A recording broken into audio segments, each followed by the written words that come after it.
Nous poursuivons un renforcement de capacités. Le comité national de la ZLECAf a ouvert un atelier de mise à niveau des PME sur les procédures d'exportation et les exigences des marchés extérieurs.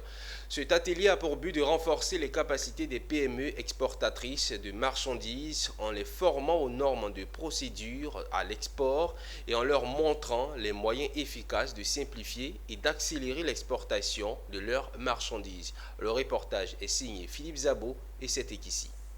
La ZLECAf ne se construira pas sans les PME ivoiriennes. Ce marché d'environ 1,3 milliard de personnes qui ouvre d'énormes opportunités doit être conquis.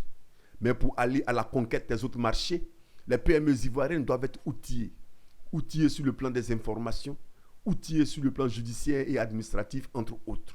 Le comité national a diligenté une étude avec l'appui de la Commission économique des Nations Unies pour l'Afrique, à l'effet d'identifier des couples marché produits et services prioritaires, développer une stratégie sectorielle commerciale offensive qui a révélé qu'il existe bien sûr des opportunités sur ces différents marchés. Dès lors, il apparaît important et pertinent que le comité national, organe en charge de la mise en œuvre de l'accord ici en Côte d'Ivoire, puisse mettre en œuvre l'ensemble, créer les dispositifs à l'effet de favoriser cette mise à niveau des PME et des PMI.